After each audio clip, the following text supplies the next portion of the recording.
Bismillahirrahmanirrahim. Assalamualaikum warahmatullahi wabarakatuh.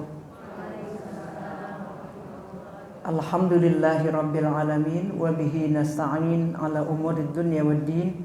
Wassalatu wassalamu ala asyrafil anbiya'i wal mursalin wa ala alihi wa sahbihi ajma'in, amma ba'du. Faqad qala Allah ta'ala fi kitabihil karim, a'udzu billahi minasyaitonir rajim. Bismillahirrahmanirrahim. Wal mutallaqatu yatarabbasna bi anfusihinna thalathata quru. Shadaqallahul azim.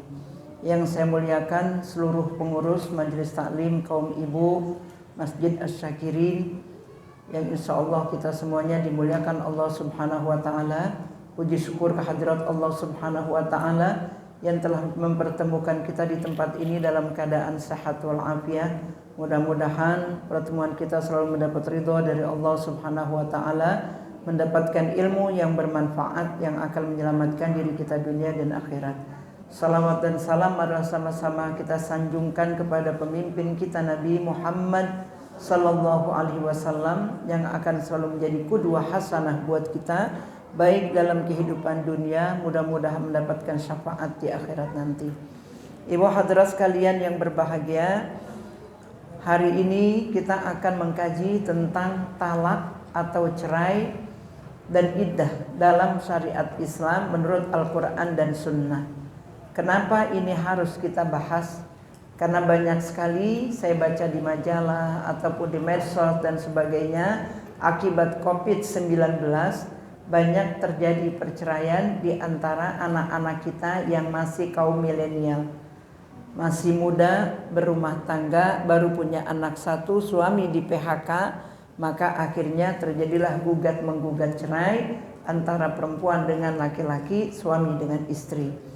Maka saya rasa ini perlu kita pahami, karena banyak sekali saya dapatkan kasus seorang bercerai baru 1 bulan tapi sudah menikah kembali. Apakah ini benar menurut syariat Islam? Terkadang ada orang yang meninggal suaminya, kemudian baru 1 hari suaminya meninggal, dia pun ikut memakamkan suaminya, ikut ke kuburan. Apakah ini benar menurut syariat Islam? Ini perlu kita kaji bersama agar supaya kita memahaminya. Insya Allah kalau kita sudah paham, kita akan mampu mengamalkannya dengan sebaik-baiknya. Ibu hadirat sekalian yang berbahagia, alangkah baiknya kita mulai kajian kita dengan membaca surat Al-Fatihah. Semoga Allah lapangkan dada kita, semoga Allah berikan kita ilmu yang bermanfaat, semoga Allah berikan kesehatan kepada kita dan panjang umur. Ala hadhihi niyyah Al-Fatihah. A'udzu billahi minasy syaithanir rajim. Bismillahirrahmanirrahim. Alhamdulillahi rabbil alamin. Arrahmanir rahim. Maliki yaumiddin. Iyyaka na'budu wa iyyaka nasta'in. Ihdinas siratal mustaqim. Siratal ladzina an'amta 'alaihim ghairil maghdubi 'alaihim waladdallin. Rabbighfir lana wa liwalidayna amin. Ibu, kajian kita hari ini masalah talak. Dalam Islam, dalam ilmu fikih yang akan kita pelajari, cerai itu ada macamnya. Ada namanya tolak, kemudian ada namanya ila, kemudian ada namanya zihar, kemudian ada juga namanya li'an. Tapi semuanya itu adalah perpisahan, pelepasan akad pernikahan menjadi cerai. Apakah nanti cerai namanya, apakah nanti fasakh namanya. Kemudian yang kelima ada namanya khulu'. Jadi ila, kemudian li'an, kemudian zihar, kemudian talak, kemudian yang kelima khulu'. Ini punya makna yang berbeda-beda. Kalau seorang suami dia mengatakan kepada istrinya, saya bersumpah mulai hari ini sampai sekian bulan saya tidak akan menjima kamu. Ini namanya ila. Ila artinya orang ini bersumpah tidak akan menjima istrinya selama 4 bulan. Maka Allah berfirman di dalam Al-Quran dalam surat Al-Baqarah ayat 226, lilladzina yu'luna min nisa'ihim tarabbusu arba'ata ashhurin fa in fa'u fa innallaha ghafurur rahim. Wa in azamut talaqa fa innallaha sami'un alim. Ini ilah. Seorang bersumpah kepada istrinya untuk tidak menjima istrinya selama 4 bulan, maka kata Allah, kau pilih, engkau ambil lagi dia menjadi istrimu, tapi engkau harus membayar kafarah. Karena apa? Sumpah. Dia bersumpah untuk tidak menjima istrinya. Jadi setiap sumpah ibu harus dibebaskan dengan kafarah. Cuma kafarah itu nanti ada kafarah yang besar, ada kafarah yang ringan. Kalau bersumpah demi Allah, saya nanti gak akan datang lagi ke rumah kamu, saking sakit hatinya kita sama teman, maka itu kita bersumpah. Kalau bersumpah seperti itu, maka kita kafarahnya adalah memberikan makan fakir miskin 10 orang. Kemudian 3 hari, kemudian puasa 3 hari. Jadi puasa 3 hari atau beri makan fakir miskin 10 orang. Ini kalau bersumpah untuk tidak datang ke rumah orang itu karena sakit hati. Kalau kebetulan kita datang, kita wajib bayar kafarah. Tapi kalau seorang laki-laki bersumpah untuk tidak menjima istrinya selama 4 bulan, maka ada 2 pilihan hukuman untuk dia. Pertama, dia harus kembali kepada istrinya setelah 4 bulan dengan wajib membayar kafarah. Pertama, memerdekakan budak. Hukumannya kafarahnya, kalau tidak mampu maka dengan puasa 2 bulan berturut-turut.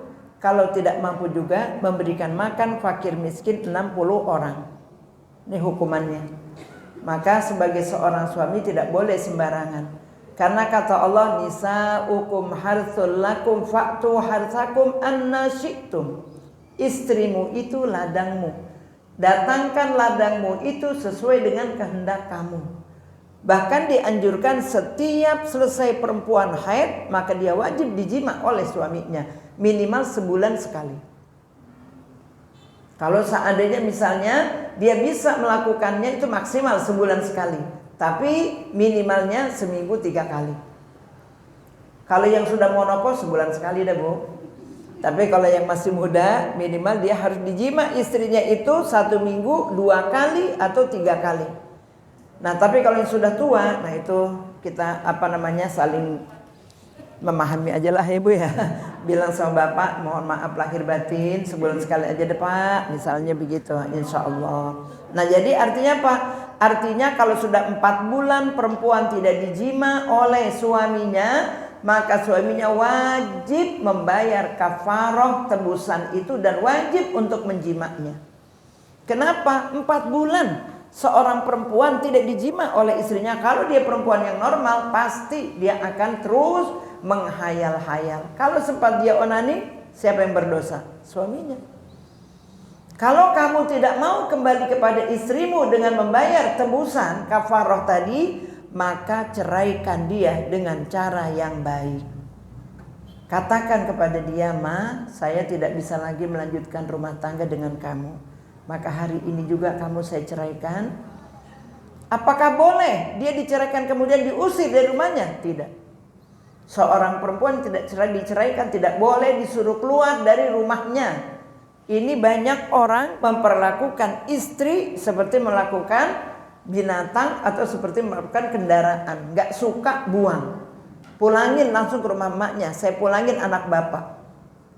Apa tanggung jawab dia sebagai seorang suami yang dikatakan aku nikahkan anakku dengan mahar sekian dibayar tunai, aku terima nikahnya anak bapak. Ini artinya apa? Artinya tanggung jawab dari orang tua diserahkan kepada menantunya. Sekarang menantu mulangin, "Pak maaf ya, aku kembalikan anak bapak, udah gak cocok lagi sama saya." Enak bener. Tanggung jawab suami di mana? Ar-rijalu qawwamuna 'alan nisa. Didik dulu istri kamu dengan baik. baru nggak sanggup panggil orang lain untuk mendidik, nggak sanggup juga pulangin. Itu namanya perempuan nusyuz. Perempuan yang nusyuz, yang tidak mau dididik oleh suaminya, berhak untuk dikembalikan kepada orang tuanya. Ini namanya ilah. Ada lagi ibu namanya zihar. Zihar ini seorang suami mengatakan kepada istrinya, "Ma, kamu seperti punggung ibu saya." Ini termasuk kata-kata yang tidak boleh melakukan hubungan suami istri bagi laki-laki yang mengatakan istrinya seperti punggung ibunya. Artinya istrinya itu, punggung itu kan adanya di bawah ibu ya, di belakang sini.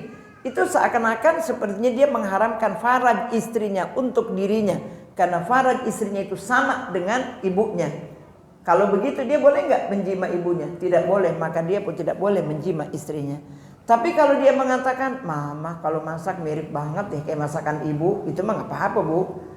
"Mama senyumnya mirip deh sama ibu aku, makanya aku tertarik sama kamu sampai aku menikah," nggak apa-apa. Itu namanya ciri ya bu ya. Tapi kalau dia mengatakan, "Kamu sudah mirip dengan punggung ibu saya," itu artinya dia mengharamkan istrinya untuk dia jima. Maka pada saat itu apabila seorang suami ingin kembali lagi kepada istrinya, dia wajib membayar kafarah tebusan seperti tadi. Memerdekakan budak, kalau nggak mampu puasa 2 bulan berturut-turut. Kalau dia nggak mampu maka dia harus memberi makan fakir miskin 60 orang. Berat ya bu? Tapi zaman dulu terjadi ini bu, zaman jahiliyah. Tapi kalau zaman sekarang ini orang banyak yang kurang paham tentang ini. Maka biasanya cerai begitu. Talak. Itu yang namanya zihar.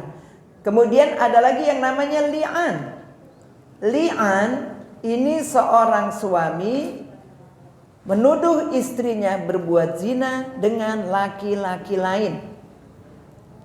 Atau seorang suami curiga kepada istrinya, di mana dia pernah mendengar dari orang bahwa istrinya itu berzina atau istrinya itu selingkuh. Tapi dia nggak pernah lihat betul apa enggak sih istrinya selingkuh. Maka akhirnya dia mencari tahu bagaimana caranya. Dia bilang sama istrinya, "Ma, aku besok mau ada tugas keluar kota. Jadi aku pergi dulu ya." Kata istrinya, "Oh iya." Kayaknya istrinya senang banget bu suaminya pergi keluar kota. Ini suami udah mulai ini curiga. Jangan-jangan benar apa kata kawannya bahwa istrinya itu berselingkuh. Akhirnya dia pergi, tapi dia tidak berangkat bu keluar kota. Dia hanya ingin menguji istrinya. Begitu sampai di tengah jalan dia kembali lagi. Dia pulang lagi. Begitu dia pulang lagi, sampai di rumah dia dapatkan istrinya sedang berdua-duaan dengan laki-laki lain di kamar. Dalam keadaan tidak berbusana dan dalam keadaan melakukan hubungan.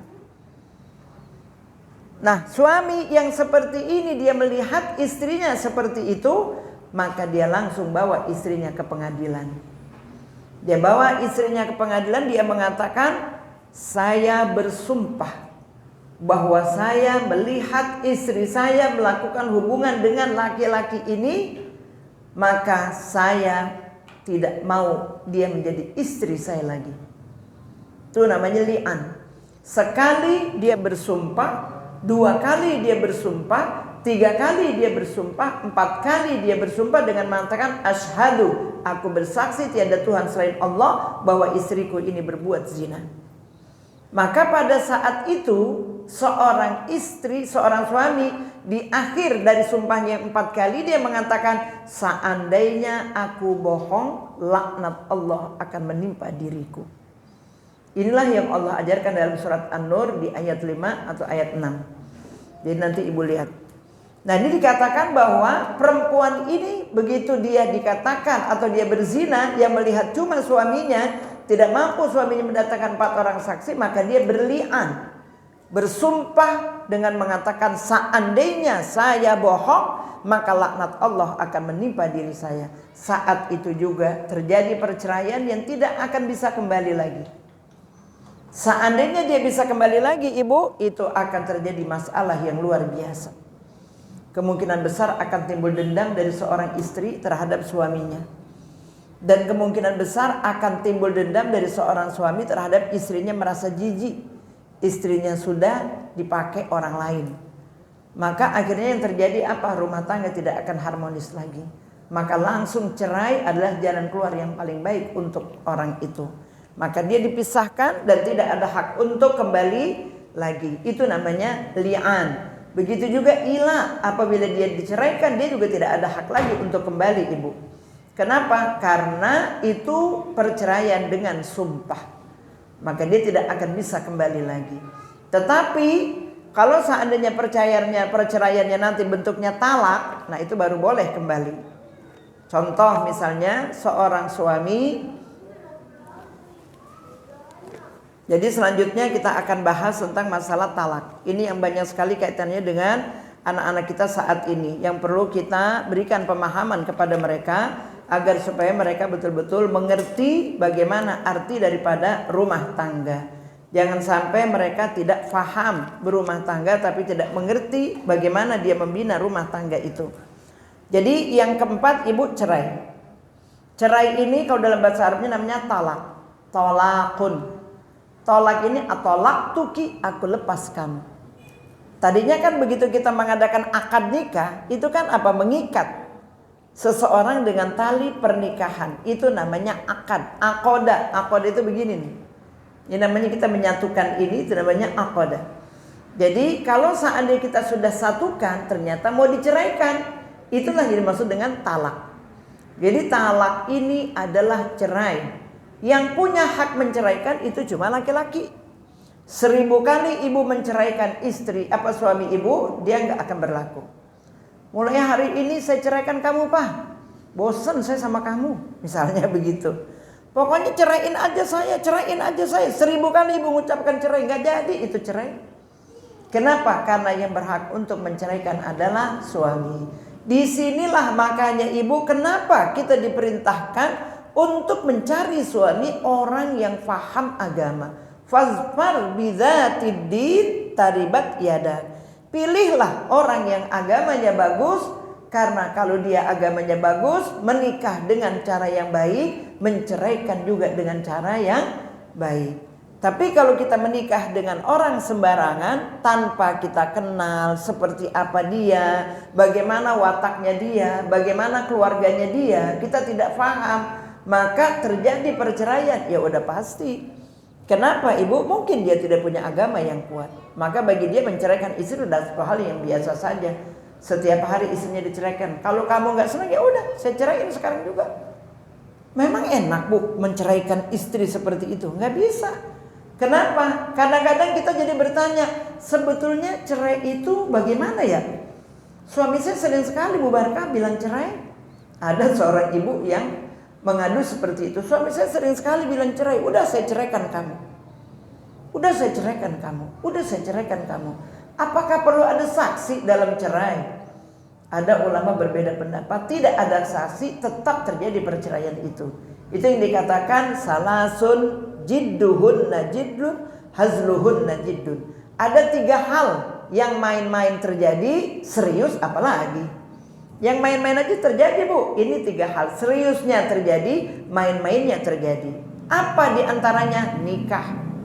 Serius dia terjadi, main-main juga dia terjadi. Contoh, seorang bapak melihat anak muda rajin banget sholat ke masjid. Kemudian pada saat anak muda itu sholat ke masjid, kata bapaknya begini, nah sini deh, bapak mau bicara sama kamu. Kemudian ada 2 laki-laki di situ, Pak sini dong, saksi ini saya mau nikahin anak saya dengan dia. Ini anaknya belum tahu, bu. Tapi si bapak ini menikahkan anak ini, kata anak ini, Pak ini menikah beneran? Iya beneran. Padahal sebetulnya kayak main-main gitu, bu. Nah terus dia katakan, saya kawinkan saudara dengan anak saya dengan mahar sekian tunai. Maharnya baca Al-Quran Qul huwallahu ahad. Dibaca sama anak laki itu, disaksikan dengan 2 orang itu, ada bapaknya, pernikahan terjadi. Makanya main sinetron itu kira-kira pernikahannya terjadi nggak? Ya kalau bapak kandungnya yang menikahkan terjadi, bu. Tapi kalau seandainya orang lain menikahkan tidak terjadi. Kenapa? Karena orang lain tidak ada hak untuk menjadi wali bagi perempuan itu. Nah jadi artinya tidak boleh sembarangan menikahkan anak kepada seorang tanpa harus betul-betul ada azam yang kuat, niat yang kuat. Dipinang dulu anak kita, ta'aruf dulu anak kita, setelah itu dipinang, habis dipinang kemudian baru akad nikah, disaksikan oleh orang banyak supaya jangan sampai terjadi fitnah. Tapi kalau dia main-main seperti itu terjadi juga. Cerai juga sama.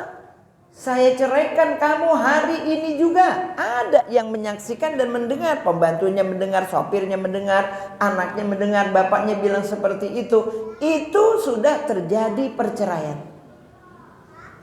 Bagaimana kalau sudah terjadi perceraian? Boleh nggak suami kita kembali lagi kepada kita? Gimana Bu? Jadi ibu, dalam talak itu ada namanya talak satu, ada namanya talak talak raj'i. Ada talak namanya talak bain bainunah kubra. Jadi ada talak bain bainunah sughra. Jadi kalau talak raj'i, perempuan itu dengan laki-laki itu masih boleh kembali. Tapi kalau perceraian itu bainunah sughra, itu perempuan itu boleh kembali kepada suaminya tapi nikah lagi. Tapi kalau bain bainunah kubra tidak boleh kembali sama sekali. Bagaimana talak bain yang talak raj'i? Seorang perempuan diceraikan oleh suaminya. Pada saat dia diceraikan, dia dalam keadaan tidak dalam keadaan haid. Dia dalam keadaan suci. Maka talaknya namanya talak raj'i. Talak raj'i, suami boleh kembali kepada istrinya. Bagaimana cara kembalinya kepada istrinya? Misalnya di dalam surat At-Talaq ayat 1 yang sudah dibacakan tadi oleh ibu, itu dijelaskan, apabila kamu menceraikan istrimu, maka jangan kau usir dia dari rumahmu. Jangan kau biarkan dia pergi dari rumahmu.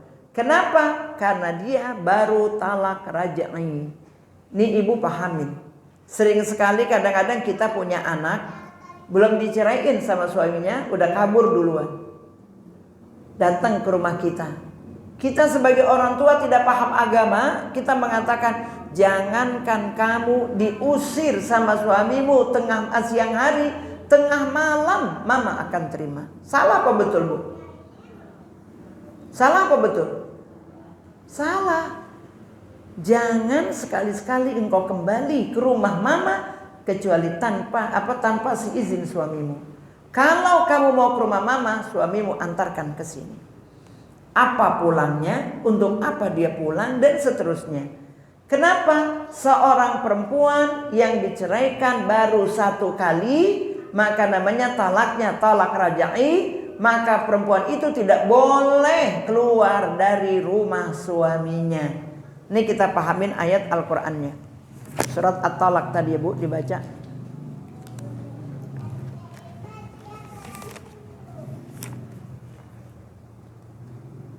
Surat At-Talaq itu tadi di surat berapa Bu? Di 65.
Ibu udah ketemu, silakan dibaca Bu. Ibu yang udah ketemu surat At-Talaq tolong dibaca. Ya, ya. Artinya boleh, ayatnya boleh.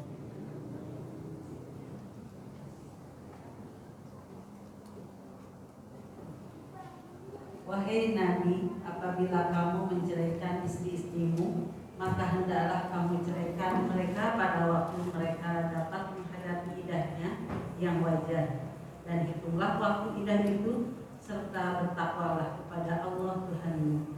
Janganlah kamu keluarkan mereka dari rumahnya, dan jangan mengizinkan keluar kecuali jika mereka mengerjakan perbuatan keji yang jelas. Itulah hukum-hukum Allah, dan barang siapa melanggar hukum-hukum Allah, maka sungguh dia telah berbuat zalim terhadap dirinya sendiri. Kamu tidak mengetahui barangkali setelah itu Allah mengadakan suatu ketentuan yang baru. Ya. Jadi ibu, kalau seandainya kita masih talak raj'i, itu berarti suami kita yang lebih berhak untuk kembali kepada kita. Jangan disembunyikan apa yang ada di dalam perut kita. Mana tahu kita hamil, maka itu jangan disembunyikan, karena suami kita lebih berhak. Dan suami tidak boleh mengusir istrinya yang sudah dia ceraikan dari rumahnya. Dan jangan dibikin sempit istri itu di rumah itu. Artinya suami cemberut, nggak ada senyumnya, kemudian bahasanya kasar, setiap saat dia memaki, dia membentak dan sebagainya. Itu tidak boleh. Kalau dia sudah ceraikan istrinya, biarkan istrinya tetap di tempat itu dalam keadaan merenung. Begitu juga suaminya harus juga merenung bahwa apa yang dilakukan mungkin salah. Istri tidak boleh diusir dari rumah tangga suaminya. Istri pun tidak boleh keluar dari rumah tangga suaminya. Jangan sekali-sekali kita keluar dari rumah suami kita begitu suami kita mengatakan saya ceraikan kamu. Tidak boleh. Walaupun kita sudah cerai, kita tetap tidak boleh keluar dari rumah itu, kecuali perempuan itu perempuan yang nusuz. Jadi artinya ibu, suami sudah mulai ragu terhadap istrinya. Kemudian istrinya pun terang-terangan dia bawa pacar ke rumahnya. Maka pada saat itu suami ceraikan istrinya dan istrinya langsung diusir dari rumahnya. Itu boleh. Kenapa? Karena istrinya berbuat nusuz. Tapi kalau istrinya wanita baik-baik, suami mengusir istrinya untuk keluar rumah setelah dia dinikahkan, maka hukumnya haram. Tidak boleh seorang suami mengusir istrinya. Ini namanya talak raj'i. Talak raj'i itu ibu sampai akhirnya selesai sebelum selesai masa iddah. Tapi begitu sudah selesai masa iddah, istri tidak dijima oleh suaminya, tidak mengadakan dia kembali, ingin kembali lagi, maka istri harus segera keluar dari rumah tangga suaminya. Apakah suami yang keluar? Apakah istri yang keluar? Kalau seandainya pada saat pernikahan suami mengatakan saya nikahkan, saya kawinkan saudara dengan anak saya dengan mahar sebuah rumah. Nah kemudian saya terima nikahnya, anak laki-laki ini kemudian mengatakan saya terima nikahnya dengan mahar yang tersebut di atas, maka pada saat itu istri yang punya rumah itu, karena itu maharnya dia. Berarti apabila terjadi perceraian, suami tinggal nenteng koper pulang. Benar, kayak begitu bu. Kenapa? Makanya orang-orang Arab bu, kebanyakannya dia menikah. Makanya orang Arab udah tua-tua baru nikah. Kemarin anak saya baru melahirkan di Mesir. Saya baru pulang dari Mesir beberapa hari yang lalu. Jadi ibu orang di Mesir itu nikahnya sudah tua-tua, umurnya udah 30 lebih, tapi anaknya masih bayi baru lahir. Saya bilang ya Allah, beda banget dengan kita ya. Anak saya 19 tahun nikah bu, umurnya baru 21 tahun udah punya anak. Jadi masih muda-muda gitu. Anak-anak kita udah pada punya anak, sementara mereka udah tua-tua baru punya anak. Udah aki-aki umurnya 60 tahun, anaknya masih dia tuntun, baru SD kelas 6. Ada yang begitu ibu. Itu saking susahnya pernikahan di negeri Mesir dengan maharnya yang berat. Kenapa? Dia tidak boleh menikah sebelum punya rumah yang disiapkan untuk istrinya. Jadi makanya begitu selesai nikah mereka langsung berangkat pergi kerja ke luar negeri. Nah baru setelah pulang mereka punya uang banyak, baru mereka beli rumah, baru boleh menikah. Sebelumnya mereka hanya makhtubah, tunangan saja. Nah jadi apabila terjadi perceraian, maka suami tidak boleh mengusir istrinya kalau masih talak raj'i. Sampai kapan ibu? Sampai selesai masa iddah. Berapa masa iddahnya perempuan yang diceraikan oleh suaminya? Masa iddahnya itu 3 kali suci. 3 kali suci misalnya gini, saya ceraikan kamu, kita dalam keadaan suci ini Bu. Kemudian itu sudah dianggap satu iddah. Kemudian habis itu haid, habis itu suci lagi, itu 2 kali iddah. Habis itu haid lagi, habis itu suci, itu udah 3 kali iddah. 3 kali iddah ibu sudah boleh keluar dari rumah suami ibu dan boleh nikah dengan laki-laki lain. Nah, kalau sampai selesai masa iddahnya itu suami tidak merujuk kita, tidak kembali kepada kita, maka kita lah harus keluar dari rumah suami kita, pulang ke rumah orang tua. Atau kalau kita punya rumah 2, kita pulang, kita tinggal di rumah yang satu, suami kita tinggal di rumah yang satunya lagi. Dapat seminggu, kata suami, ya Allah gak enak banget ternyata ditinggalin istri ya. Hujan kehujanan, panas kepanasan, makan susah, semuanya serba susah. Akhirnya mikir lagi Bu, mau nyari yang baru belum tentu sama dengan yang pertama. Akhirnya dia datang lagi tuh ke rumah istrinya. Dek, kita nikah lagi yuk dek, kita kembali lagi. Boleh gak Bu? Boleh. Ini namanya apa? Iddah, masih dalam kalau sudah selesai masa iddah, tapi dia masih punya hak untuk kembali kepada istrinya. Tapi syaratnya harus nikah lagi. Harus nikah dulu, memberikan mahar lagi, kemudian ada persetujuan dari wali, terjadi pernikahan, baru kembali lagi dia kepada istrinya. Maka jadi istri jangan mau dimainin sama laki-laki. Jadi kalau dia mau kembali lagi sama kita, kasih maharnya yang gedean dikit. Supaya apa? Supaya tidak disepelekan kita ya Bu ya. Saya mau kembali sama kamu tapi dengan syarat maharnya rumah. Kata suami, oh nggak bisa. Bisa kalau mau, kalau nggak apa-apa. Saya kawin lagi sama laki-laki lain. Misalnya begitu ya Bu ya. Nah itu kan haknya kita. Seorang perempuan punya hak apabila dia sudah diceraikan, sudah selesai masa iddah, dia punya hak untuk menerima atau tidak menerima suaminya. Nah akhirnya kembali lagi ini perempuan kepada suaminya. Setelah sudah kembali lagi setahun 2 tahun, timbul lagi tuh perceraian.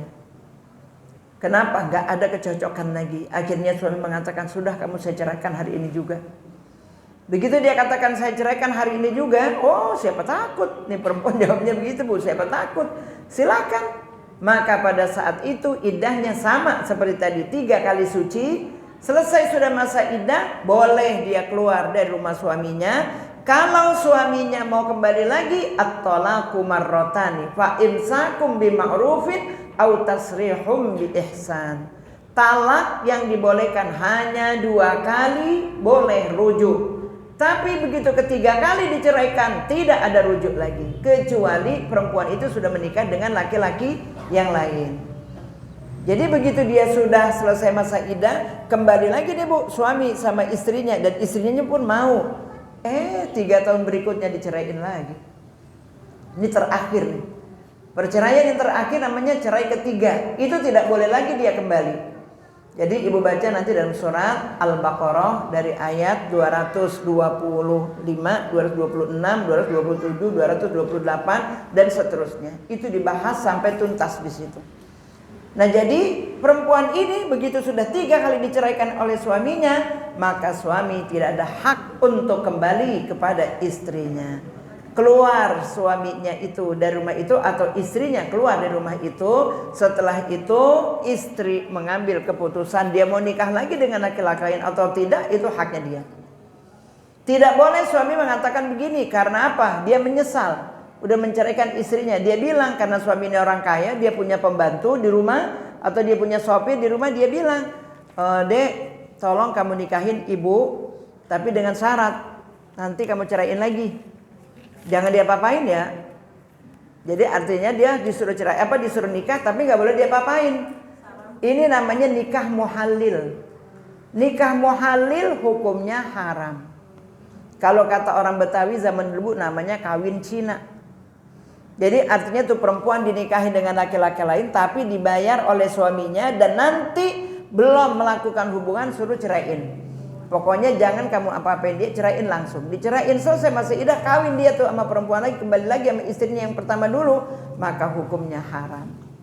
Kenapa? Karena kata Rasulullah, apabila kamu wahai perempuan sudah diceraikan 3 kali oleh suamimu, haram untuk kembali kepada suamimu. Dan kamu boleh nikah dengan laki-laki lain, tapi ingat dzuk asilatahu wa asilataha. Rasakan dulu madunya suami yang kedua dan rasakan dulu madunya perempuan itu. Mana tahu begitu dia melakukan hubungan dengan suami yang kedua itu lebih nyaman, lebih nikmat, lebih baik melaksanakannya. Artinya ada mula'abahnya, ada istilahnya pemanasannya yang bagus, bukan kayak suami pertama buka langsung begitu misalnya nih contoh ya Bu ya.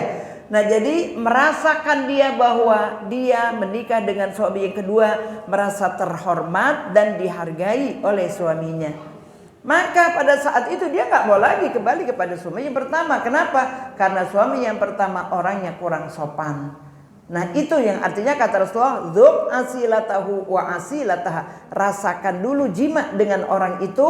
Kalau kamu merasa nyaman dengan dia, sudah teruskan perkawinanmu. Jangan kau cerai untuk kembali kepada suamimu yang pertama. Ini hukuman terhadap laki-laki. Jangan dianggap sepele ya Bu ya. Jangan dianggap remeh tentang perempuan. Perempuan punya hak juga Ibu dalam menentukan nasibnya. Jadi makanya kalau ada suami yang seperti ini, kata Allah, fa in talaqaha fala tahillu lahu min ba'du hatta tankiha zaujan ghairah. Apabila istrimu sudah kau ceraikan yang ketiga kali, maka haram kembali lagi kepadamu sampai mereka menikah dulu dengan laki-laki yang lain.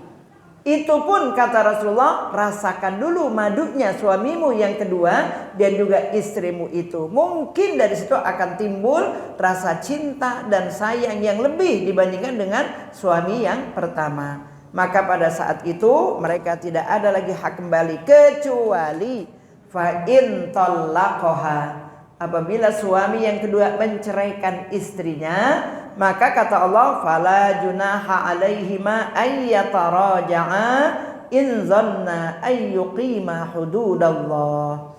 Kata Allah, seandainya suami yang kedua pun menceraikan dia, maka dua orang ini jika ingin kembali itu boleh. Tapi dia harus yakin apakah dia akan mampu menjaga hukum-hukum Allah. Karena pernikahan bukan permainan. Perceraian tidak boleh dipermainkan. Mampukah kita akan meneruskan rumah tangga kita berikutnya? Kalau mampu silakan, tidak mampu jangan. Nah itu suami harus punya komitmen. Istri juga harus punya komitmen untuk bisa merubah. Bahwa kita boleh untuk kembali lagi asalkan kita mampu untuk merubah sifat-sifat kita yang kurang baik. Agar supaya rumah tangga kita menjadi harmonis lagi.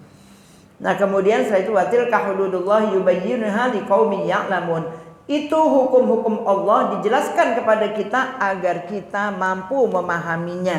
Kalau kita sudah paham, insya Allah kita akan menjalankan kehidupan kita dengan sebaik-baiknya. Kemudian dikatakan wa idza talaqtumun nisaa fabalagna ajalahunna faamsikuhunna bima'rufin aw sarrihuhunna bima'ruf. Wala tumsikuhunna dhiraran lita'tadu wa may yaf'al dzalika faqad zalama nafsah wala tattakhidhu ayatillahi huzwa wadhkuru ni'matallahi 'alaikum wa ma anzala 'alaikum minal kitabi wal hikmati ya'idzukum bih wattaqullaha wa'lamu annallaha bikulli syai'in 'alim. Kalau kamu ceraikan istrimu itu, ceraikanlah dengan cara yang baik. Kemudian kalau kamu kembali kepada dia, kembalilah dengan cara yang baik. Jangan kau sakiti perempuan. Tapi apa yang terjadi zaman sekarang ini Ibu? Banyak sekali perempuan yang dipukul, KDRT ya Bu ya. Yang disakitin oleh suaminya, bukan hanya sakit fisiknya, tapi batinnya pun dia sakit. Maka timbul dendam, ingin membunuh suaminya. Na'udzubillah min dzalik. Kalau ada laki-laki yang seperti ini, maka perempuan itu wajib untuk memberikan nasihat kepadanya. Kalau seandainya suami itu berlaku tidak baik, maka istri berhak memberikan nasihat. Suami juga bisa memberikan nasihat kepada istrinya. Bagaimana Ibu orang perempuan kalau dia dalam keadaan dicerai satu kali, dicerai dua kali, dicerai tiga kali. Satu kali dia diceraikan iddahnya berapa kali suci? 3 kali suci. Kemudian kalau dia diceraikan sudah 3 kali, ada nggak masa iddahnya? Diceraikan sudah 3 kali, tidak ada hak kembali lagi sama suaminya, nggak ada iddah Bu. Maka dia boleh langsung dia menikah. Tapi meskipun begitu, karena takut nanti ada janin di rahimnya, maka lebih baik dia menunggu masa iddah 3 kali suci. Nanti setelah itu baru dia boleh kembali nikah dengan orang lain. Nah kalau seandainya perempuan dalam keadaan hamil, boleh nggak diceraikan? Perempuan dalam keadaan haid boleh nggak diceraikan? Tidak boleh.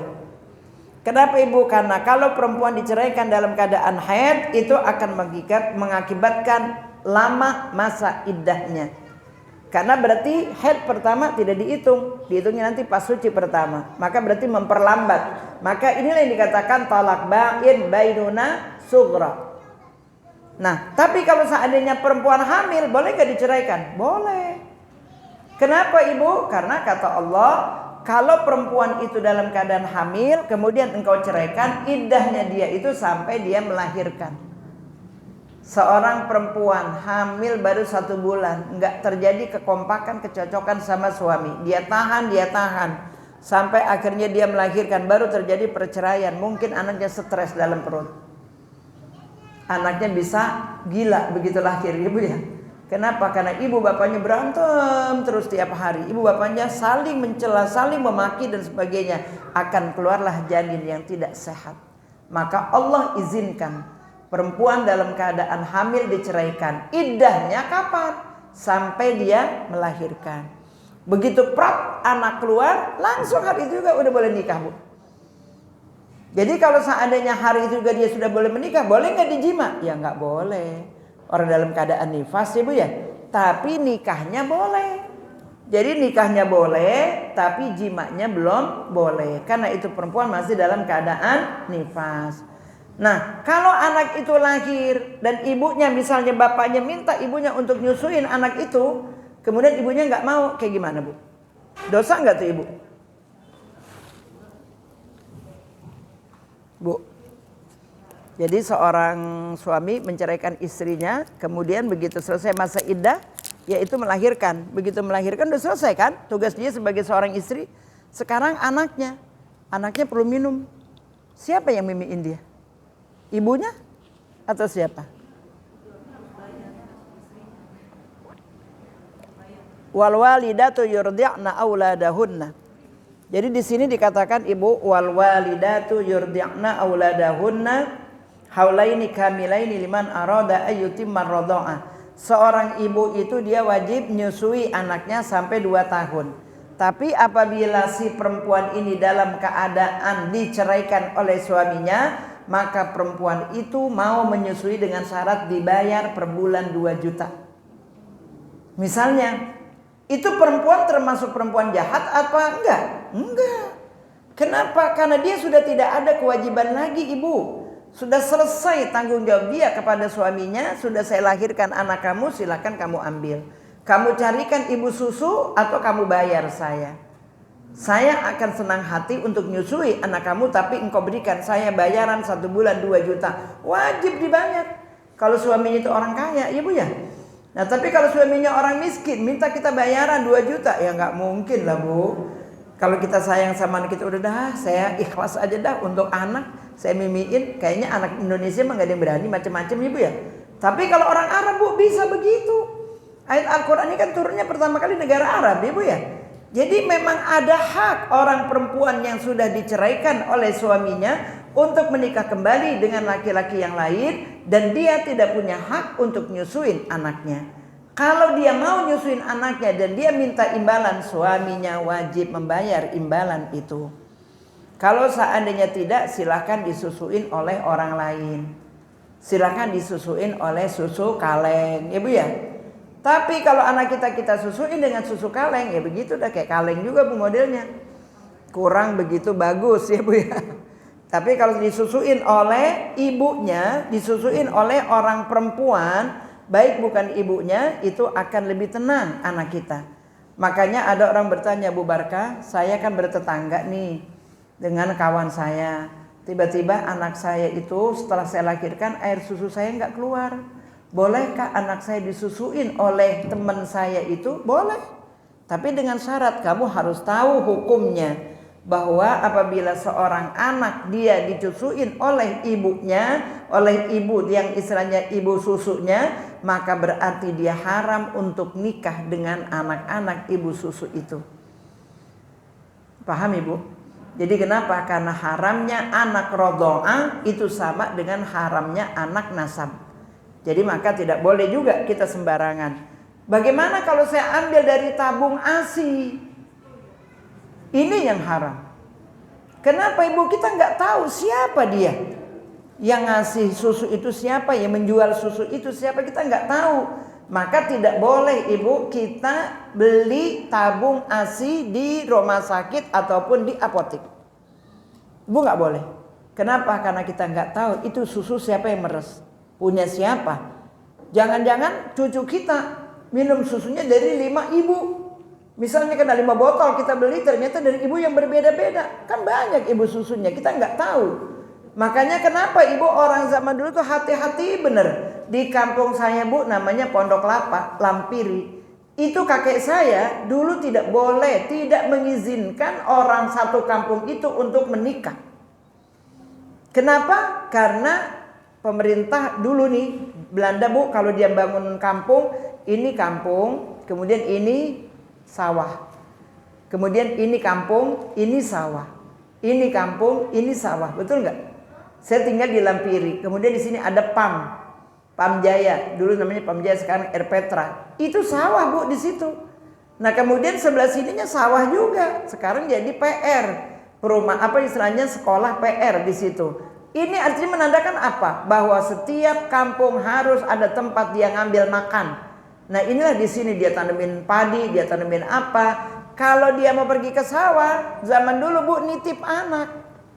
Semuanya kebanyakan mereka ibu-ibu muda. Dia titip, titip ya anak, nanti kalau dia nangis tolong disusuin. Susunya dari mana? Ya dari ASI itu, dari ibu itu. Maka diharamkan nikah satu kampung.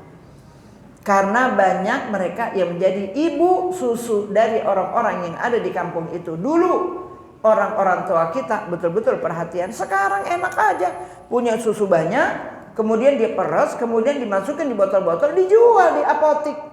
ASI loh bu, punya manusia yang dimana dia punya hukum rodoa, haram kalau ada orang yang minum susu kita walaupun cuma 5 tegukan.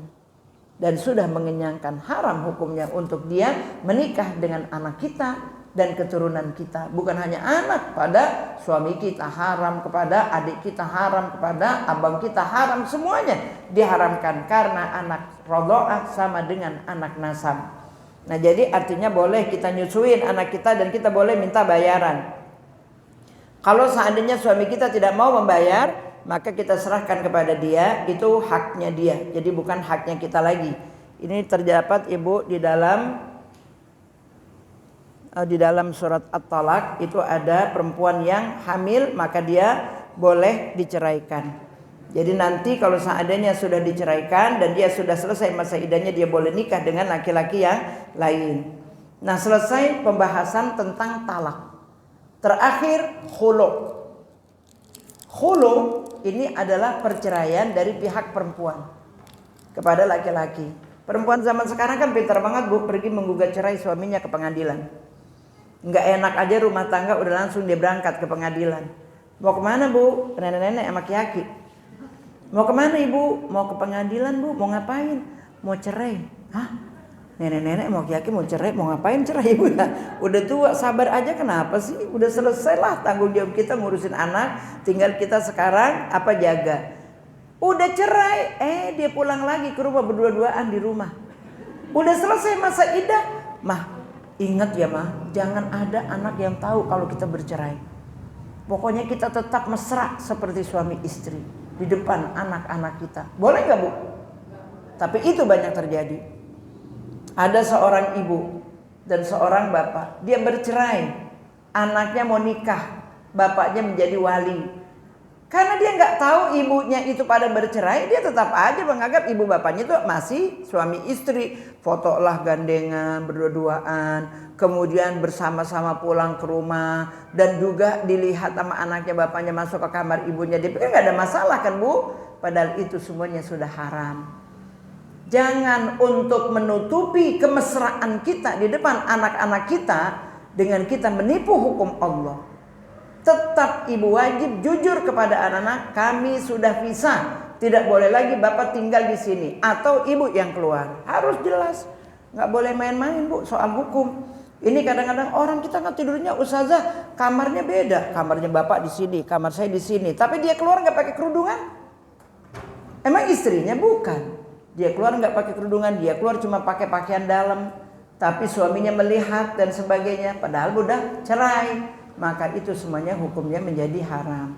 Nah sekarang terjadi perempuan gugat cerai suaminya, ini namanya khulu. Suatu hari ibu, ada seorang istri dari Sabit bin Qais. Suaminya itu ibu orangnya baik agamanya, akhlaknya pun baik sekali, tapi orangnya jelek.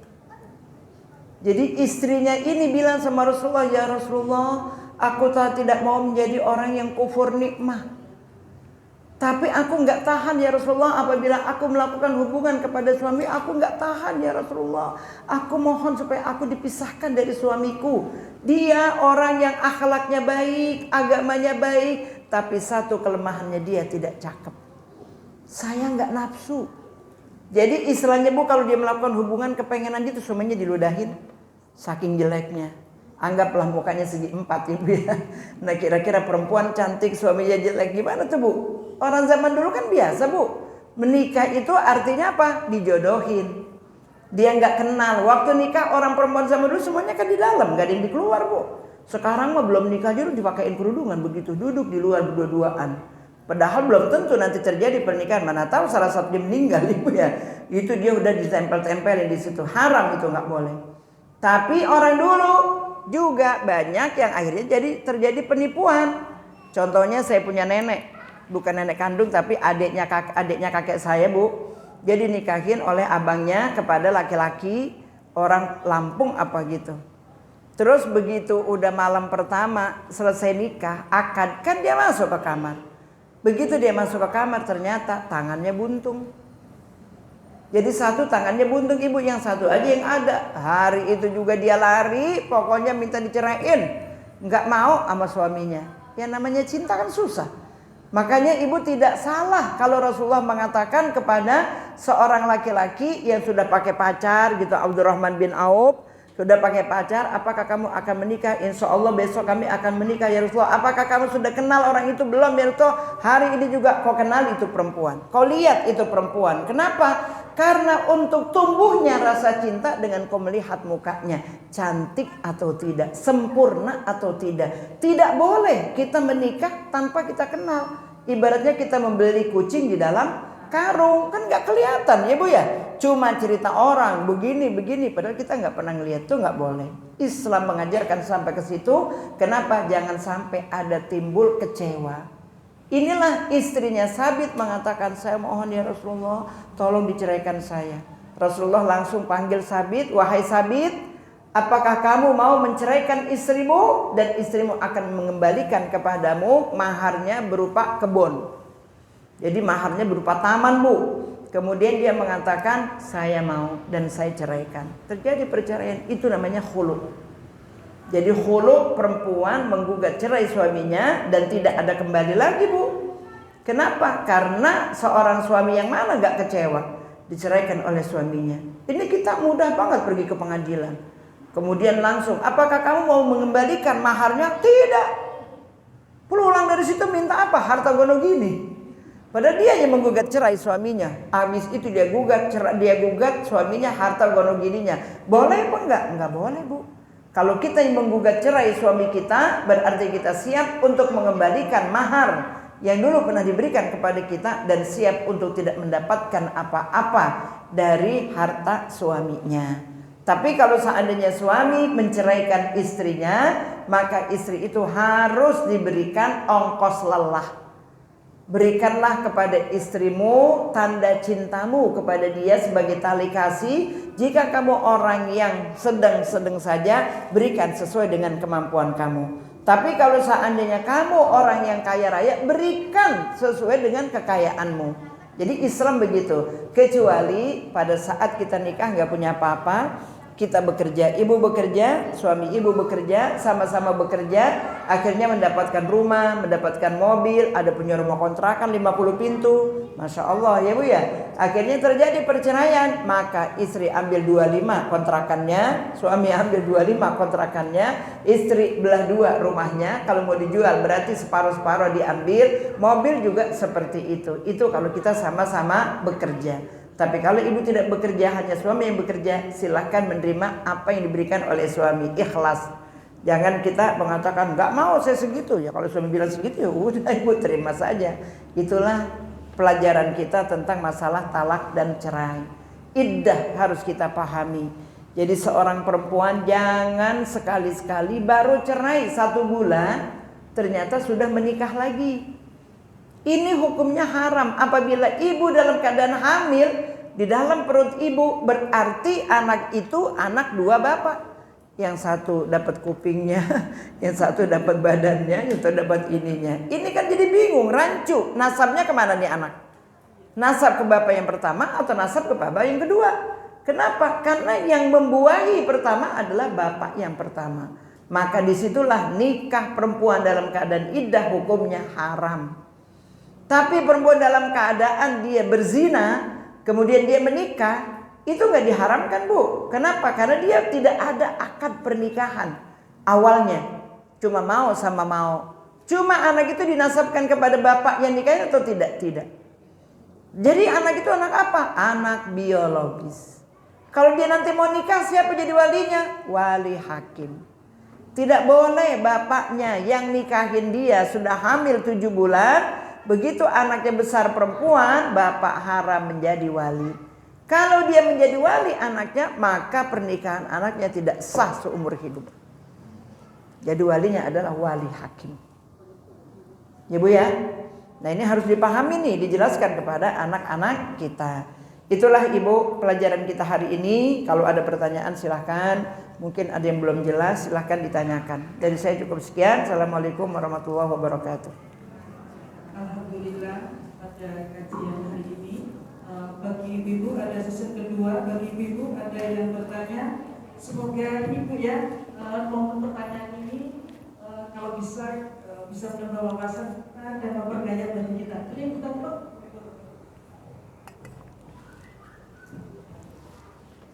Assalamualaikum Ustazah. Waalaikumsalam. Ada contoh kasus yang saya tanyakan.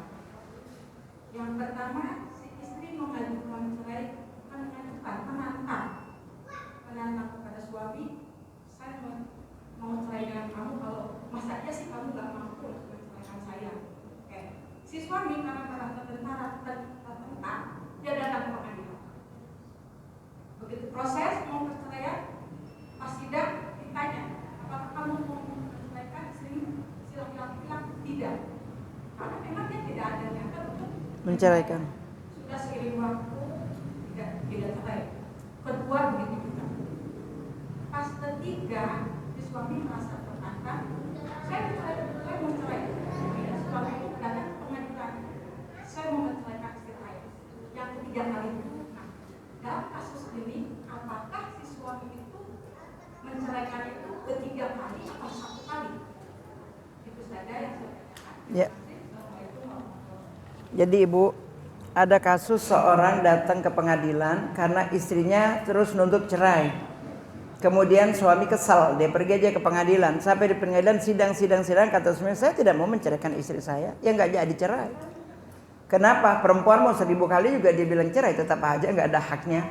Jadi suami tidak mengatakan saya ceraikan, enggak. Itu berarti tidak cerai. Tapi yang ketiga kali udah saking gregetannya nih sama perempuan, udah sekali masih tidak mau ceraikan, 2 kali. Gak mau juga dia menceraikan, ketiga kali ini perempuan masih ngeyel juga minta diceraiin. Suaminya mungkin udah kesal juga, Ibu, udah diceraiin. Maka pada saat dia menceraikan, pokoknya sekarang juga kamu saya ceraikan, talak 3 sekaligus. Misalnya begitu, dalam keadaan kesal ya Bu ya, udah berkali-kali istri minta diceraiin, maka talaknya tetap jatuh talak 1. Yang 2 tadi itu tidak dinilai. Kenapa? Karena suami tidak menceraikan. Jadi yang ketiga aja yang dinilai. Kalaupun dia mengatakan talaknya talak 3, tetap aja jatuhnya talak 1. Kenapa? Karena terkeluar dari mulut suami dengan emosi, dengan dia kesal dan dia dalam keadaan marah. Tapi kalau seandainya di dalam keadaan tidak marah pun tidak terjadi. Kenapa? Harusnya kalau dia talak 3 tempatnya berbeda-beda. Misalnya pagi kita diceraiin di depan, begitu siang diceraiin lagi di dalam. Begitu sorenya diceraiin lagi di kamar mandi misalnya. Atau diceraiin lagi misalnya di dapur. Nah itu jadi Bu, kenapa tempat yang berbeda, situasi yang berbeda, walaupun dalam waktu 1 hari itu sudah dianggap cerai, yang dianggap cerainya itu udah talak bainunah kubro, tidak ada hak kembali lagi kepada suami itu. Tapi kalau yang tadi enggak, talak 1 jadinya. Kenapa? Ya udah kembali lagi kalau kata suami, mah kayaknya musim hujan kagak enak deh kita nggak pelukan. Misalnya contoh ya Bu. Kemudian kata istri, iya Pak, aku juga sepi banget rasanya di kamar sendirian. Ya udah ayo kamu ke kamar saya. Enggak jual mahal nih perempuan Bu, kamu aja ke kamar saya. Akhirnya datanglah dia ke kamar istrinya. Terjadilah hubungan. Udah jadi Bu, itu namanya rujuk. Jadi rujuk itu nggak perlu ada saksi, nggak perlu ada ini, nggak perlu itu. Udah langsung dia aja berdua gitu. Terjadi rujuk namanya.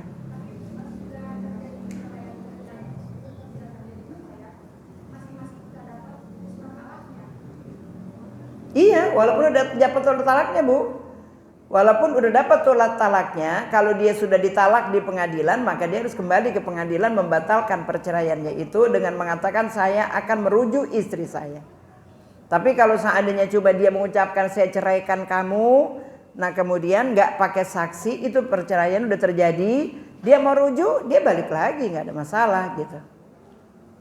Tapi kalau yang tadi udah diketok palu, si istri udah punya surat cerai, si suami udah punya surat cerai, maka mereka datang lagi ke pengadilan dengan mengatakan saya sudah rujuk dengan istri saya dan saya akan kembali lagi dan saya akan menjaga rumah tangga saya dengan sebaik-baiknya. Maka pada saat itu sudah orang perempuan itu dan suami itu serahkan surat cerainya, ambil lagi surat akad nikahnya gitu.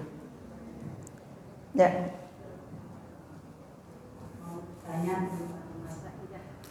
Saidah yang bertalak dengan Mas Saidah yang suaminya meninggal, kenapa berbeda? Ya. Kalau yang talak itu kan 3 kali saksi, tapi kalau yang meninggal itu 10 hari. Ya. Itu kenapa berbeda seperti itu? Ya. Jadi Ibu, kalau masa iddah perempuan yang ditalak suaminya dalam keadaan masih haid, maka dia 3 kali suci. Kalau perempuan yang tidak pernah haid, kenapa gini? Atau perempuan yang tidak pernah haid atau perempuan yang cukup pakai ini ya Bu?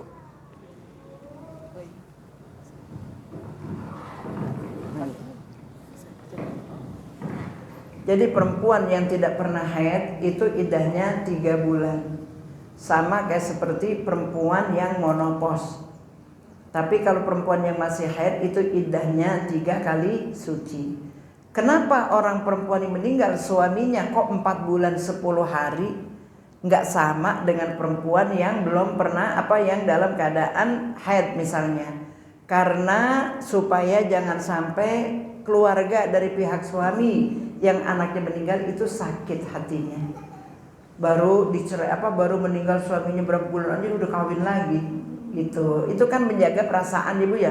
Allah Maha Adil. Jadi karena orang tua ini ditinggal oleh anaknya, maka tolonglah istri bersabar untuk tidak menikah lagi selama 4 bulan 10 hari. Ternyata perempuan itu Bu bukan hanya tidak boleh menikah selama 4 bulan 10 hari. Ada untuk orang yang suaminya meninggal itu namanya iddah, ada yang namanya hiddah. Kalau iddah itu berarti tidak boleh nikah selama 4 bulan 10 hari. Tapi kalau hiddah itu masa berkabung. Masa berkabung seorang manusia, dia boleh kalau dengan saudaranya, suaminya saudaranya meninggal, bapaknya meninggal, itu boleh berkabung hanya 3 hari. Tapi kalau sudah suaminya yang meninggal, maka dia berkabung harus 4 bulan 10 hari. Apa sih yang dimaksud dengan berkabung ini? Kalau kita belajar ilmu fikih, Imam Syafi'i mengatakan bahwa perempuan ditinggal suaminya selama 4 bulan 10 hari tidak boleh keluar rumah. Karena ayat itu menjelaskan, mengatakan janganlah orang perempuan itu dipinang saat dia dalam keadaan iddah karena ditinggal oleh suaminya. Kecuali kamu mengatakan bahasa sindiran. Jadi kalau seandainya kita misalnya diceraiin sama suami kita Bu, dalam keadaan iddah, ada orang laki-laki yang WA kita, Dek tenang ya, pokoknya selesai masih iddah kamu, abang akan melamar kamu. Itu boleh. Tapi kalau orang perempuan yang dalam keadaan iddah karena meninggal suaminya, suami atau laki-laki yang mengatakan tenang saya akan meminang kamu, haram hukumnya. Dia baru boleh mengatakan memang rumah kalau ada perempuannya rapi, bersih, itu bahasa sindiran. Nah itu boleh. Tapi kalau terang-terangan dia mengatakan saya akan menikahi kamu, itu hukumnya haram. Orang perempuan yang ditinggal mati suaminya bagi Imam Syafi'i tidak boleh keluar rumah selama 4 bulan 10 hari. Permasalahannya kita pegawai negeri, izinnya cuma 2 minggu. Ya Bu ya, dapat izin cuma 2 minggu atas kematian suami. Apakah boleh kita keluar? Boleh. Tapi dengan syarat berpakaian yang tidak berwarna-warni. Kalau dia pakai baju warnanya hitam-hitam, atau warnanya coklat tua, atau warnanya biru tua, dongker tua, pokoknya yang gelap-gelap. Itu satu syaratnya. Dia boleh keluar rumah pakai pakaian yang tidak berwarna-warni, pakaian yang gelap. Yang kedua, tidak boleh dia bermake up, pakai bibir merah, pakai bedak, pakai eyeshadow dan sebagainya. Nah, itu nggak boleh. Yang ketiga, dia tidak boleh pakai parfum keluar rumah ataupun di rumah.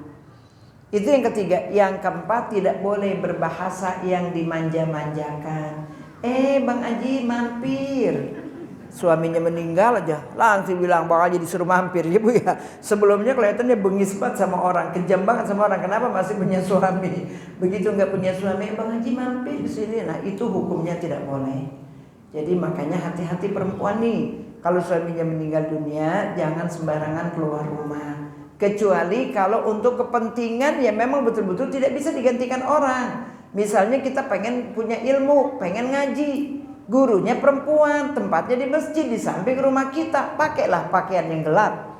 Jangan pakai pakaian yang berwarna-warni. Karena begitu kita keluar, mana tuh ada orang lihat, cantik juga tuh janda ibu ya.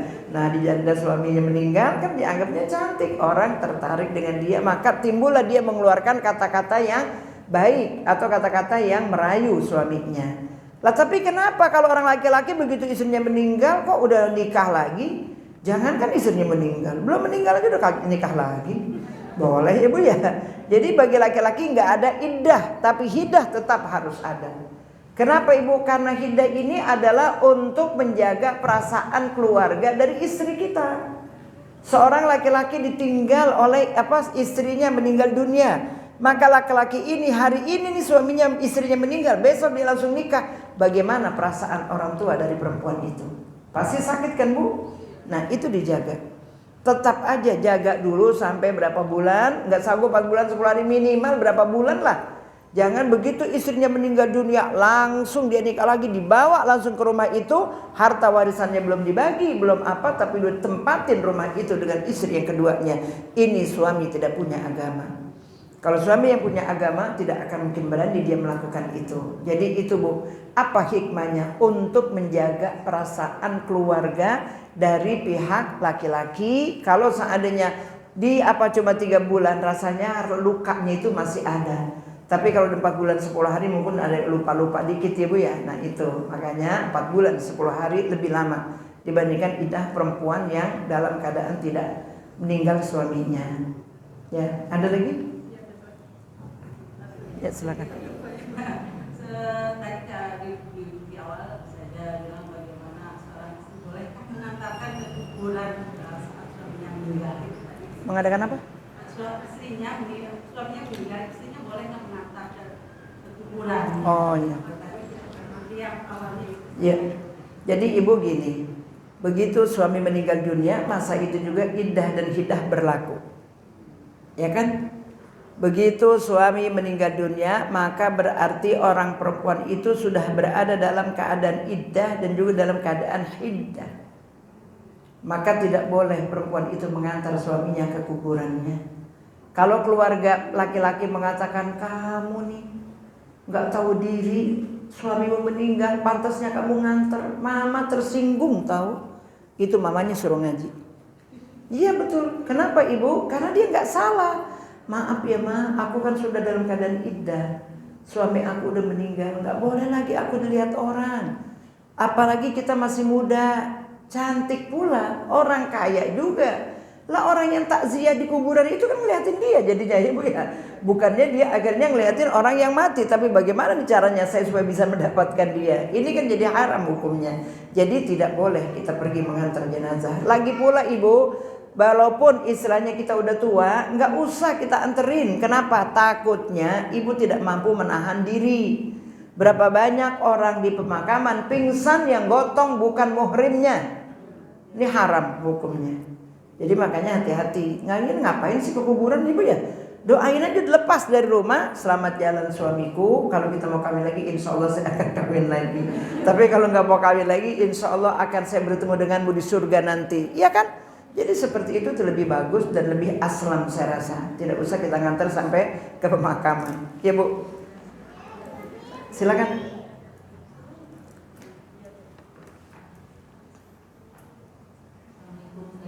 Waalaikumsalam warahmatullahi wabarakatuh. Saya ingin bertanya, apakah jatuh talak? Jika suami mengesahkan talak itu sewaktu terjadi pertengkaran, dalam arti emosi tinggi, setelah menyatakan talak, si suami secara baik-baik mengatakan istrinya ke rumah orang tuanya. Kemudian setelah 3 bulan, si suami itu dalam kembali yang kebetulan jarak jauh ya, Jakarta sama istrinya dia akan ke Pekanbaru. Si suami secara menyampaikan kepada orang tuanya bahwa sebetulnya dia tidak punya niat untuk menceraikan istrinya sama sekali. Apakah itu jatuh talak? Ketika diucapkan itu dalam keadaan emosi di dalam pertengkaran, dan bagaimana kalau efek itu harus kembali rujuk ke ya. Kalau seorang laki-laki dalam keadaan marah dia menceraikan istrinya, itu terjadi juga bu. Tapi kalau talak 3 dalam keadaan emosi, itu tetap jatuhnya talak 1. Nah, bagaimana cara dia bisa rujuk? Kalau itu pernikahan perceraian yang pertama, maka berarti dia bisa rujuk. Nah rujuknya kayak bagaimana? Ya dia ajak lagi istrinya untuk melanjutkan rumah tangganya dengan bahasa dia yang santun tentunya. Nah itu kan? Enggak. Kalau dia masih masa belum selesai idahnya. Jadi kalau seandainya ini perempuan belum selesai masa idahnya 3 kali suci, maka suami mau kembali lagi, itu tidak pakai nikah bu. Coba dia mengatakan, aku ingin rujuk kepada kamu. Istrinya, saya siap. Jadi, tapi kalau istrinya enggak, saya enggak mau, saya akan gugat cerai ke pengadilan misalnya, itu enggak bisa terjadi. Kenapa? Karena istri punya hak untuk menahan dirinya, artinya untuk menjaga dirinya. Kalau dia nggak mau, suami nggak boleh memaksa bu, gitu. Tapi kalau yang tadi dipulangin ke rumah orang tuanya, si istri ini dipulangin ke rumah orang tuanya, tapi suami nggak ada niat untuk nyerahin, maka nggak perlu nikah lagi dan tidak perlu rujuk juga. Istilahnya tidak perlu mengucapkan kata rujuk. Kenapa? Emang dia nggak mau nyerahin. Dia cuma pulangin istrinya supaya bisa dididik oleh orang tuanya, supaya diberikan pemahaman oleh orang tuanya, bukan untuk menceraikan dia. Tapi hanya istilahnya apa ya bu, mungkin kalau kita jarang bertemu, zurghibban tazdad hubban, akan menimbulkan rasa cinta. Maka akhirnya kamu deh pulang dulu ya ke rumah ibu kamu. Udah bahasanya begitu. Kalau emang dia mulangin anak ini, istrinya ini kepada orang tuanya niatnya cerai, maka jatuh talak. Karena ini tidak niatnya cerai, maka tidak jatuh talak. Jadi begitu dia datang ke rumah orang tuanya, Pak, aku akan bawa pulang istriku. Kata bapaknya, oh nggak bisa, kamu udah ceraiin dia. Lah, aku kan nggak pernah menceraikan dia. Kamu pulangin anak aku itu untuk apa? Maksud saya supaya dia bisa istirahat dulu di rumah bapak, supaya dia bisa mengintrospeksi dirinya dan juga mengintrospeksi diri saya. Saya nggak ada niat kok Pak untuk menceraikan. Ibu melarang anaknya untuk kembali, nggak boleh. Dan ibu haram hukumnya berdosa. Tapi ini sudah kalau dihitung masa iddah setelah dia mengatakan salah, itu sudah 3 bulan lebih. Kalau sudah dia mengatakan talak, kemudian sudah selesai 3 kali suci, maka itu baru nikah lagi. 3 kali suci kan belum tentu 3 bulan. Ada perempuan yang haidnya lama, masa sucinya lama misalnya, belum selesai masa iddahnya, belum boleh Apa dia harus rujuk saja, tidak ada pernikahan lagi. Tapi kalau seandainya masa sucinya dia misalnya mennya 3 hari, kemudian masa sucinya 27 hari, atau masa sucinya cuma 15 hari, berarti kan baru berapa bulan dia udah suci, ya boleh dia kembali nikah lagi, wajib nikah lagi. Kenapa? Karena dia sudah selesai 3 kali suci, maka berarti dia sudah wajib menikah lagi dengan istrinya. Dia harus nikah lagi dengan membawa mahar lagi, Bu, dengan membawa mahar lagi, dan juga terjadi ada saksi yang menyaksikan dia. Jadi seperti itu. Sah. Makanya perempuan harus paham. Yang tadi saya katakan, saksi itu ada berbeda pendapat ulama. Ada yang mengatakan sah, ada yang mengatakan tidak sah. Tapi kalau kita ambil yang sah, berarti suami kita udah terceraikan. Ya, ya sama-sama. Ya, Bu.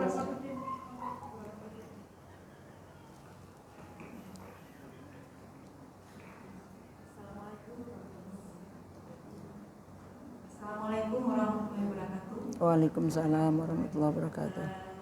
Saya mau nanya ini, seandainya bagaimana kalau ada seorang suami, dia sudah meninggalkan istrinya sudah lama, artinya setahun lebih lah, tapi status dia itu belum diceraikan, tapi tidak diberi nafkah, itu gimana ya?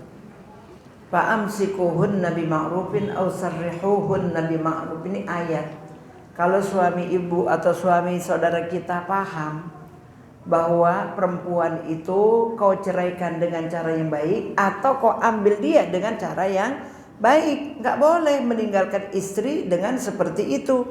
Kalau kita perhatikan Nabi Ibrahim, bagaimana diperintahkan oleh Allah untuk membawa istrinya Siti Hajar ke negeri Mekah, kemudian ditinggal, dia pergi berdakwah ke negeri Madinah, mungkin sampai berapa bulan dia di sana. Tapi istrinya tidak diberikan nafkah, cuma diberikan nafkah 1 kirbah air, kemudian dengan beberapa butir kurma. Tetapi dia doakan kepada Allah, ya Allah, kutinggalkan anak istriku di satu lembah di mana tidak ada pohonan, tidak ada pertanian. Berikan dia rizki dari buah-buahan. Kemudian jadikan hati manusia untuk selalu ingin datang ke tempat ini. Artinya kalau suami zaman sekarang meninggalkan istrinya lebih daripada 3 bulan dan tidak diberikan nafkah, tanya, apa maksud kamu meninggalkan saya? Apakah saya kau ceraikan? Atau seperti apa? Kalau tidak kau ceraikan, kirim nafkahnya kepada saya dan kamu pulang.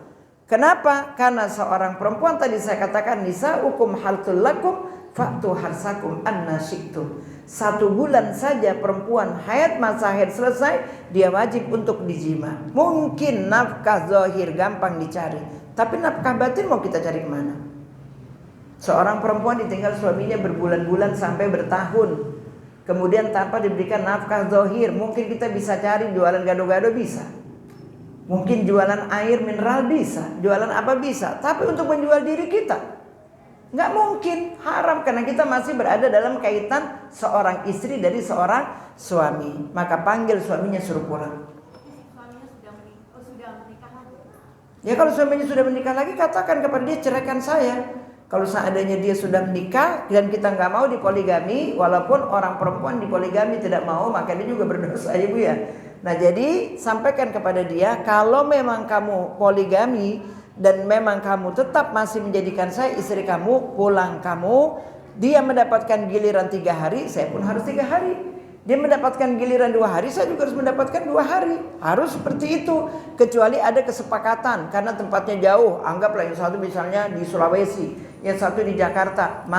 Kita sepakati, misalnya saya akan pulang nanti ke Jakarta 1 bulan, saya di Sulawesi 1 bulan. Nah itu gak masalah. Tapi kalau sampai bertahun dia menikah lagi tapi dia tidak menceraikan kita, maka dia akan dituntut oleh Allah di akhirat nanti. Jangan sampai suami ibu dituntut oleh Allah, lebih bagus ibu yang nuntut sekarang ini. Jadi kita yang menuntut ibu ya, itu lebih baik. Dan insya Allah dia selamat, kita juga selamat. Ya, ya cukup sampai di sini. Ya. Baik ibu, masya Allah Ustazah, materi yang disampaikan Ustazah ini benar-benar menarik. sehingga khusus ibu ini masih kurang. Insya Allah saja nanti kajian yang akan datang kita panggil lagi. Baik. Untuk selanjutnya kita ada doa penutup. Ya. Saya mohon untuk saja untuk menyampaikan doa penutup. Ya Ibu, mari sama-sama kita tutup kajian terlebih dahulu dengan kita baca surat Al-Fatihah. Ala hadhihi niyyah Al-Fatihah. A'udzu billahi minasyaitonir rajim. Bismillahirrahmanirrahim. Alhamdulillahi rabbil alamin arrahmanir rahim maliki yaumiddin. Iyyaka na'budu wa iyyaka nasta'in. Ihdinas siratal mustaqim. Siratal ladzina an'amta 'alaihim ghairil maghdubi 'alaihim waladdallin. Amin. Bismillahirrahmanirrahim. Alhamdulillahi rabbil alamin. Hamdan yuwafi ni'amahu wa yukafi mazidah. Ya Rabbana lakal hamdu kama yanbaghi li jalali wajhikal karim wa 'azimi sultanik. Allahumma salli ala sayyidina Muhammad wa ala alihi wa sahbihi ajma'in. Allahumma ighfir lana wa liwalidayna warhamhuma kama rabbayana shighara. Allahumma a'inna ala dzikrika wa syukrika wa husni ibadatik. Allahumma inna nas'aluka al-huda wa tuqa wal 'afaf wal ghina wal mu'afata da'imata fid dini wa dunya wal akhirah. Allahumma inna nas'aluka ridhaka wal jannah wa na'udzubika min sakhatika wan nar. Allahumma ja'al jam'ana hadha jam'an marhuma wa tafarruqana min ba'dihi tafarruqan ma'suma. Allahumma inna nas'aluka ilman nafi'an wa rizqan halalan tayyiban mubarakan wa amalan mutaqabbala wa lisanan dhakira wa qalban khashi'an. Rabbana hab lana min azwajina wa dhurriyyatina qurrata a'yun waj'alna lil muttaqina imama. Rabbana atina fid dunya hasanah wa fil akhirati hasanah wa qina adzaban nar. Wa sallallahu ala sayyidina Muhammad wa ala alihi wa sahbihi ajma'in. Subhanakallahumma wa bihamdika asyhadu an la ilaha illa anta astaghfiruka wa atubu ilaik. Walhamdulillahi rabbil alamin. Assalamualaikum warahmatullahi wabarakatuh.